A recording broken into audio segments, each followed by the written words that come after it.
Hello everybody. I know you can't come to Ireland, but I decided I put on my suit and tie and let's bring you for a tour of what's in my area. And right outside my back, in one of the back fields, is this fairy fort.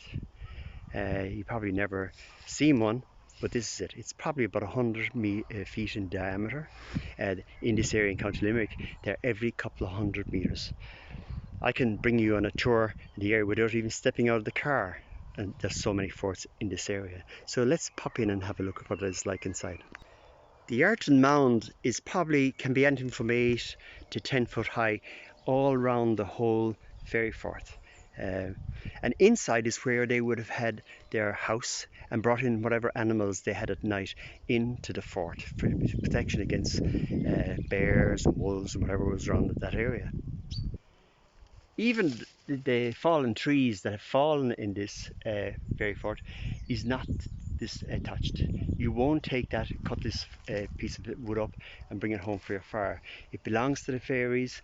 You leave it to the fairies. Even when you come into this fairy fort, you do not even pick a flower. They say that if you do pick a flower in a fairy fort, that you won't sleep that night.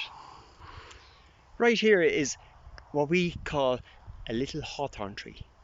The little hawthorn tree are known as a fairy tree, and when you're going around Ireland, sometimes you will see out in the middle of a dairy pasture, you will see these trees and the farmer hasn't touched them, because that is what's known as a fairy path. That's the path that the fairies take when they're coming back home to their fort.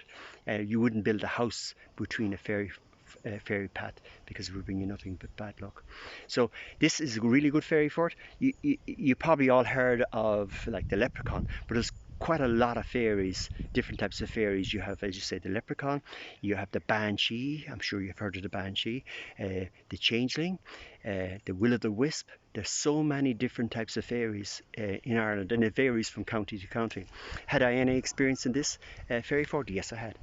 I was down here one night feeding the horses, and out of this fairy fort, right out the passage, came this light.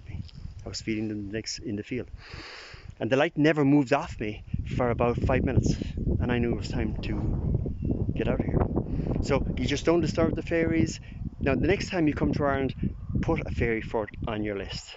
And looking forward to seeing you. Hope you enjoyed your little tour of Ireland, and hope to see you soon back here in Ireland.